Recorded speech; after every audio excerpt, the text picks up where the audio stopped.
Hello, this is Jacqueline. Today is September 10th, 2010, and I just finished up a group talk with my small group, and today's topic was movies that we recommend. So, of course, there was a whole variety of movies from Ghibli animations like Pompoco, and more recent movies like Shutter Island, and of course, some older movies.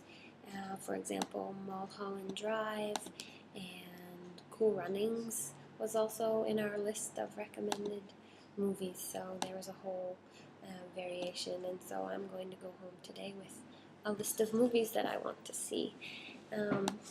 So during the group talk, one mistake that we talked about was when somebody said, "I saw the movie first time." And so, of course, we say this like, I saw the movie for the first time. So, to compare two sentences in an example, the first time I saw the movie, I laughed really hard.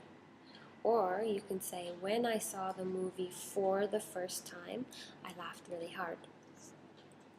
And another example for this is, I read that book for the first time last month.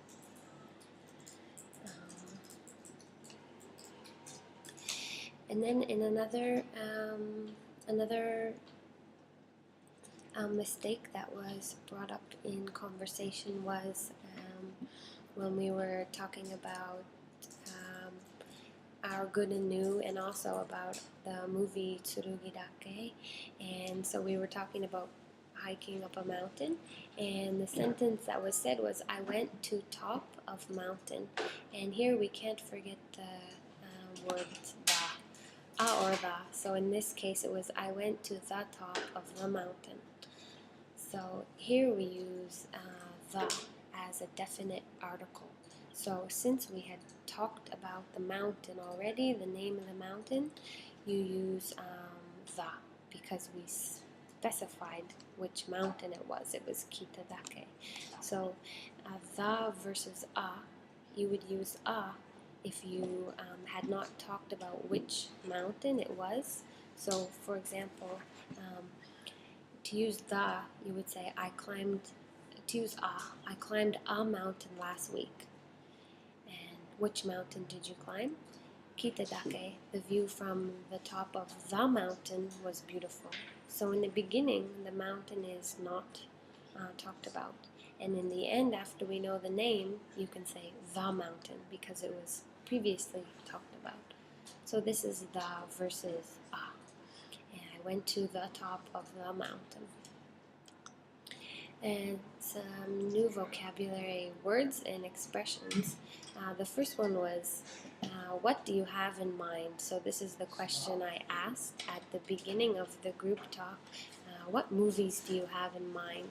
And this means, what are you thinking, or what are you suggesting? So in an example sentence, somebody asks you, do you want to go see a movie? Yeah, sure. What do you have in mind? So what are you thinking? What movie do you want to see? In another example, do you want to go get dinner? Yeah, I'm hungry. What do you have in mind? So what are you thinking about eating? So this is, what do you have in mind? Another new vocabulary word was a verb, and the verb is to rob, and it means to steal, which means to take something that doesn't belong to you, and sometimes by force. So it's a bad thing. In an example, the man robbed a bank, so he took the money from the bank. Example 2, I need to rob a bank so I can be rich. I guess this is a way to say it as a joke. The person who robs a bank is called a robber. And then the similar verb was to steal, and so you can replace it. So the man stole money from the bank, or the money was stolen from the bank. So that's past form. He stole the money. And the last thing that we talked about was when we were discussing a movie, it was said perfectly. The important message of the story was this. And a common way to actually express this is by saying the moral of the story. So this is what you learn from the story, or the important message from the story. And in an example sentence, the moral of the story in the movie was not to cut down trees. So what you learned from the story was, don't cut down trees. Okay, so that's all we talked about in the group talk today, and just a few small mistakes, but quite important ones. Especially the use of the and and sometimes they're not used at all, so we need to make sure that we remember to use the and in the right spot. So I hope you learned something today from this group talk, and it was fun, and I'll see you again soon. Bye-bye.